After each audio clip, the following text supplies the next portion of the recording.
Olympic records are falling and the college football season is coming, and fast. Hello, I'm sports editor Mike Sherman from the Dodge Sports Desk at the Opubco Studios.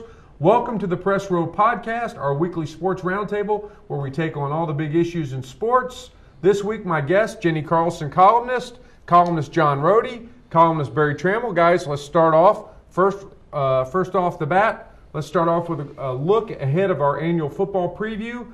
The theme of it is dirty jobs. And my question for you, Jenny, you first. What's the dirtiest job on or off the field in all of college football? I got to go off the field. The people that do not get near enough credit, just for starters, managers. Managers have the worst job, and I think in college football, it's got to be any manager that has to wash any item of clothing that these guys are wearing at practice, games. That's got to be the dirtiest job around. No glory and dirty, absolutely dirty. It's not hockey, but it's dirty. I hope your managers are treated well too, because I've seen some managers in a different decade who were not treated well. Yeah. So, it's one thing to do a dirty job, but to do a dirty job and be unappreciated is the ultimate dirty job. I'm going off the field and go with media relations directors. They got to keep us happy. They got to keep the coach happy. Are the you players happy? happy? I'm not happy. Are you happy? But and coaches are so demanding now, and it's impossible to let the sports writers do their jobs and let the coaches do their jobs at the same time. At least they make it seem like it's impossible. I think they need to make the president happy too. Who are you picking, Barry? Well, I'll go on the field, and I will say the linemen at the bottom of piles. We did a story 2 or 3 years ago about what goes on at the bottom of piles, and you wouldn't believe the scratching and the biting and the clawing. And then this, in our football preview that's coming out Sunday, some people resurrected that theme. Some of the linemen around the Big 12 talked about how dirty it gets at the bottom of piles. Sometimes playing college football can seem pretty glamorous, but sometimes we don't know how bad it gets. I don't want any part of the bottom of a pile. Trent Williams of OU called it the roughest part of the roughest sport. I'll go with him on that. I like your answer about managers, Jenny, especially right at halftime. Have you ever seen these guys pushing these huge crates up the runways, trying to get there before, I guess it's medical equipment? I don't know what it is. Looks terrible. Yeah. Hey, by the way, dirty jobs, that's the theme of our sports section, our college football preview. That'll be on newsstands on Sunday, and it'll be on News OK all week long, all season long. Second question about something else we've had in the paper. Stoops at 10. It's a series we've been running all week long in the Oklahoman and on News OK. It's taking a look at Bob Stoops' impact and the impact of what it will be his 10th season. Question for you guys. I'll start with you, John. What do you think the biggest impact that Bob has made on OU is? Attitude and belief. From day one, he had a no excuses approach. Stuck with it. I told another one of my editors. I have 12 editors, I believe. And I told Mike. Dirtiest job right there. I told Mike. Being his editor's the dirty job. Okay. I told Mike Kaler the most impressive day of Bob Stoops' era is his first day on the job. I loved his start, and he hasn't let up since. Barry? I think the biggest difference Stoops has made is on the OU end. I think Stoops reminded the Sooners and a lot of people in college football that it's not automatic. It's not these premier programs.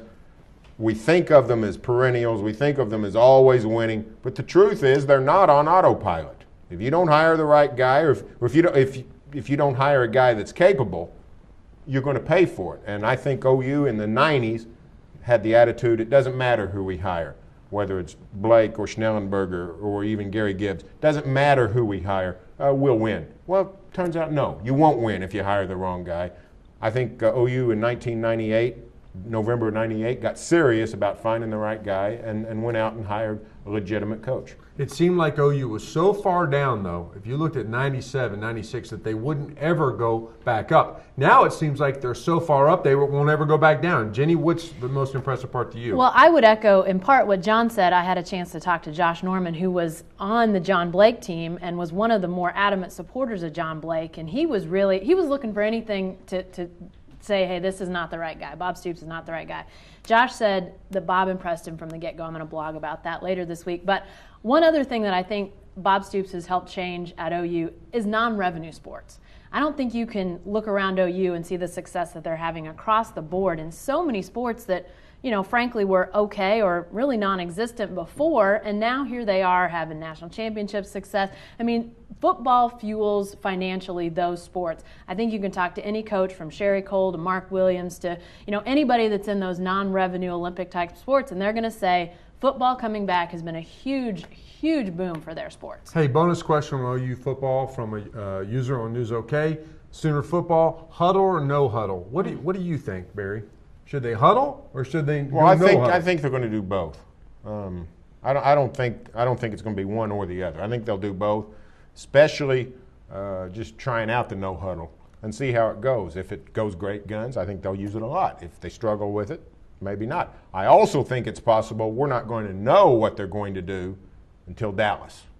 They typically spring something on us in Dallas. I think that's the no huddle, and the frequency of the no huddle could be something we see not until the Cotton Bowl. Well, and especially the early non-conference games. I mean, I can't imagine that they're going to go 100% no huddle against UT Chattanooga or Cincinnati or anybody that's early in their non-conference. They're going to have to play some ball control, or the score is just going to get ridiculous in some of those games. Lupica might start a sidebar on the Chattanooga game right now if they're in no huddle. I don't care if they huddle or not, just find the end zone. That's all anybody cares about. I made you out to be a no huddle guy. How much you love our meetings? You'd like to go with no huddle meetings. Yeah, we should go audible a lot more on those. Check. Let's check to the next question. We're going to turn to the Olympics. Yesterday, Usain Bolt won the 100 and the 200, both in world record times. Actually, he didn't win the 100 yesterday. He could win the 100 today anytime he wants, but it was a couple days ago. Michael Phelps, he's finished his grand run where he won 8 gold medals in 8 finals. I think 4 of them were individual, or 6 of them were individual, 2 were relays. Which of these feats is most impressive? Barry. I'm going to go with Bolt. Now, I'm not trying to demean Michael Phelps at all. I think Michael Phelps is one of the greatest Olympians of all time, not just for what he did in Beijing, but when you add in Athens. I mean, he won 6 gold in Athens, so for crying out loud, he's one of those multiple Olympiad dominant athletes. But what Bolt has done, winning the 100 and the 200 by such huge margins in events that have such a narrow, I mean, if you win by a meter or 2 in the 100, I mean, that's a rout, and he's winning these the 100 and 200 by more margins than we've seen some 1,500-meter winners. So I think it's Bolt, and I think track tends to be more competitive than swimming. I think there's a bigger pool of competitors, and I also think you see more upsets in track. I don't know that the best runners always win. I think the best swimmers usually do win.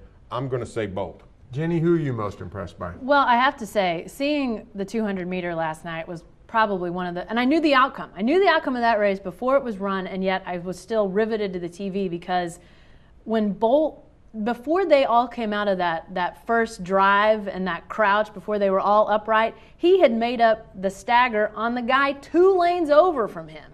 That is amazing. He is amazing, out of the blocks, just unbelievable. But as I was watching that race and the replays last night, it struck me that, okay, to compare what he did with Michael Phelps. Okay, Michael Phelps is a great sprinter. He's also great in distance. I know, by the way, he does multiple strokes, so you got to take, a sprinter and Bolt and then have him go do the long jump or have him do the high jump. Have him be multitask on the track. He's not going to do that. So I think it's Phelps without a doubt, just because of the variety of distances and the difference in strokes that he has been so excellent in. I think you got to go with Phelps. You would think 8 medals would outweigh 2 gold medals. Well, they actually do physically. But I'm going with Barry on this one. Really? The manner in which he's doing things, and he's thumping his chest and he's looking left and right. And he didn't do that in the 200. He was all business in the 200. He knew he had to bust it. He broke the record. I mean, to some people, that was like Bob Beeman's record. Oh, yeah. Michael Johnson's That's 1932. Right. Willie Gault said that yesterday. Forget it. It's like beating Secretariat's mark, at the Belmont. So, no, I'm going to go with Bolt. Just everything Barry said, degree of difficulty. Forgive me, but once you dive in a pool, the race is pretty much set. You don't pull a hammy. I guess you could break some goggles or take in get water. water in the goggles. That's tough stuff. Ask my Phelps. kids. I'm sorry, but I mean that's a record-setting. I guess it's a record-setting track in Beijing too, with the surface and everything. But pools are so fancy now, the way they drain and everything, and out depth and all that. Phelps is great. He's far more likable, far less offensive, but Bolt is just dynamite. How long before Jerry Jones tries to get Bolt wearing a pair of shoulder pads? That's my question. Well, he's going to wait. He'll wait until Bolt has 2 or 3 arrests before he brings him in. So give Pac-Man somebody to room with. Seriously, Skeets Nehemiah, Ronaldo Nehemiah, the great hurdler. Willie Galt. John Carlos tried. He Yeah. played a couple years in the NFL. Jenny Absolutely. wrote about him today. So there's a long history of sprinters trying to make it. We don't know if he can catch a football, though. I would love to see him try. This love guy- to see him try. He's 6'5". That's the difference. Which is Michael Phelps is too. And by the way, I'm going to go with the Baltimore guy. I mean, I just am. He won more gold medals, and swimming is not some easy thing. I think sometimes we underrate swimming, maybe because we don't do it very much. Every day we attempt to run at some point. I mean, we're late to a meeting, we're late to a video shoot. We try to run a little bit, and we're not very fast runners or swimmers. I'm going with swimming. Us trying to catch the elevator does not in any way equate with Bolt running 100 meters in 9 seconds. I'm just saying, I think this Michael Phelps thing has kind of left our heads too soon. I'm a little, you know what? I'm a little down on swimming because I think the sport many years ago, not anybody's fault, but they invented some goofy things. You don't like the breaststroke. Well, I mean, they said let's swim as less fast than you possibly can, and we're going to put some impediments on you, and you have to swim this way. In other words, in track, we don't have races where you have to run backwards. We got the but triple in, jump. But in swimming, we have races where you got to swim on your back. Hey, So- listen, don't tell. That's a great race going backwards. A lot of cornerbacks would win that race. Hey, by the way, Bolt set a record into a headwind. A 1 mile an hour headwind. Oh, Let really? me think about it. Okay, now we're on to our role play section Billy where we asked our Baltimore. panel to, he's not from Baltimore, to assume the identity of someone who's making news in the sports world. First, Barry Trammell, you're Joe Castiglione, and your dirty job has somehow gotten us a opener against UT Chattanooga. That's the OU football opener. My question to you, should average football fans expect to see this kind of game more and more? No. I believe that I did all I could to keep Chattanooga off the schedule, to not play a 1AA squad. Just financially, it's hard to schedule people because they want so much money now. I think Florida Atlantic, I think, is getting $900,000 to go to Austin this year. So it's just, economically, it works against us to play a good schedule.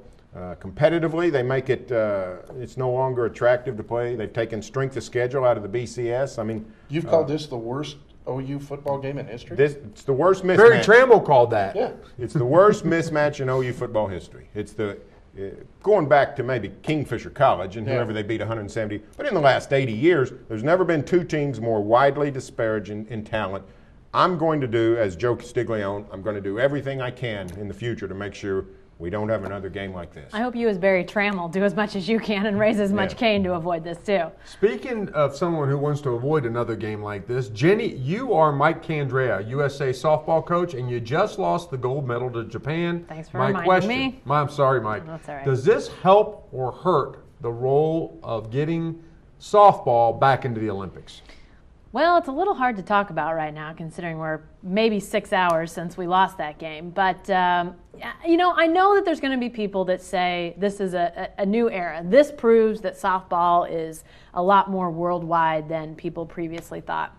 You know what? I don't necessarily buy that. I still think that softball is really played at a high level in a very small number of countries. Now, are more and more countries playing the sport now than before? Yeah. I think what players on my team have done, what the people that oversee some of these organizations have done has really expanded the game. But the truth is, it's still a very limited amount of countries that really play it well. But I tell you what, there's only a limited number of countries that play some other sports in the Olympics well too. And this is the only female-only sport on the whole Olympic roster in the Summer Games. It should not be eliminated. Bring it back in 2016 and all will be right in the world. I think it does. I think it does help the cause, because if Japan wins, Japan did win, so I think it says, well, maybe America doesn't dominate. I think They've lost 5 times in the Olympics. that's one, but I think that's why it's out. They say they were piggybacked with baseball, but I think softball got tossed out in large part because of American domination. Yeah. Well, baseball's certainly not dominating that much anymore, and No. I think it was a piggyback on baseball, too. That's the other thing. Speaking of sports where maybe America can dominate again, John, You're Bella Caroli. Great. Is America back as a dominant gymnastics? No, because the judging is going to dominate this sport until we do something about it. In my video, my award-winning video, have we handed out awards yet? I'm working on Okay, it. but in my video, I say, hey, and I'm being serious about this, bring back former gymnasts who medaled as judges. Ooh. Let Good idea. Bart judge them. Let Shannon, Bart do a lot let of Nadia things. judge them. I trust them a lot more than I trust a guy from or a lady from Bulgaria. They've never even medaled in gymnastics, I don't think. And what are they doing judging us? Nobody judges us except us. Now, did you see back, I forgot what night it was, when the gymnastics was really, they were upset and the judges were in trouble, and you saw the head of the technical committee come down, the Asian woman, Right. and she was all, rapping knuckles and things. You know who that was? Nellie Kim, the old Yeah. Soviet gymnast from '76. So there are some ex-gymnasts. I think she was silver medalist to Nadia, I think. But anyway, there are some ex-gymnasts in positions of power. But Get you're more. right. A lot of I those trust their judges. integrity because they put up with that crap their Yeah. whole lives. Oh, yeah. They sat there and waited and That's wondered right. how they came to I don't this think number. they'd get even. I think it'd be the right thing to do. By the way, I'm on record as saying Bart Connor for governor. Let's get Bella back in role play, or back in character one more time. Bella, were you the star of this Olympics game? In studio, yes. In pool, no. On track, no. I'll tell you what, in studio's not up to Andrea Kramer. I want that gig. How do you feel? Oh, how do you feel? How do you feel? Tough gig. Tough gig. Okay. Sign me up. Speaking of tough gig, rapid fire, around the table to wind us up. Softball, baseball are out for the 2012 Olympics. What sport do you want in, Jenny? As long as it's not golf, I'm in favor. I want not softball. golf? I want softball and baseball back. Golf has its Olympics every week. Every time they play, there's guys from every country playing against each other. It's called the PGA Tour. At least 4 times a year, they've got an Yeah. Olympic level event. I agree. just think the number of guys that are really at the top that would go and play in the Olympics, you might see it for a year, but then after that, it would be like, it'd be like a lot of these other sports where the pros are highly involved. They wouldn't go. So as long as it's not golf, in. The Olympics of 2012 or 2012 are in London. You're telling me you don't want to see another British Open, like a British Open? I'm for that. Against. It'd be a match play. I mean, nobody'd be there. Nobody cared. They got Ryder Cup, President's Cup, 4 majors a year. These guys go head-to-head all the time. Where's the I think when we were in Atlanta, I think Steffi Graf was there. I had absolutely no interest whatsoever in going to tennis. Tennis, exactly. None. Okay, what sport do you want in? Bring back softball. I miss it. Already. I do. I'm dead serious. Bring it back. It's Thank more you. competitive than people think. Thanks, Bill Plummer. Very true. Well, after what we've seen of so many sports that confuse, like gymnastics gets everyone, up in blood boiling because they don't know why somebody got a 9-1 in technical and all that stuff. We need something simplistic. We need something everybody can understand, and we need something that appeals worldwide. Poker. So I've got a sport. I've got a sport that every country in the world could play, and it would be fantastic. You could play men and women. You could do co-ed, and that's tug of war. It was It the used to Olympics. be in. We need to that's bring right. it back. Yeah. It would be a fantastic. Just build a little mud moat or something, and you got the Bulgarians on one side and the Mexicans on another, and it'd be short and quick. I mean, something NBC could go to and show Mud you in for the 2 middle? minutes. Have a mud mud thing? in the middle. The yeah. Americans could start their team with Shane Hammond. There you the go. Mustang There you go. weightlifter You- could and be you on have the a weight. team. You have a weight limit. You can have like 10 or 12 people on each side, but it's a weight limit. So if you want Shane Hammond, you got to get a little guy or something. Shannon Miller up front. Yeah, there you go. I think it would be fantastic. I think your question is wrong. What should they drop from the Olympics? They don't need to add anything. They need to start dropping some stuff. I think they got, but first, add NASCAR. Come on, let's swap some paint over in London on the narrow streets. Baltimore Hick. That would be really good. God. Baltimore I Hick. like NASCAR. You said Bedlam auto racing. I think the Olympics, that's where it needs to be. Hey, listen, be sure and watch the Press Row every Thursday on newsok.com for the latest opinions and debate about sports, and to follow the news and analysis with all your favorite teams. Stay with the best coverage team in the state, in the nation on newsok.com, newsok.tv, and in the Oklahoma.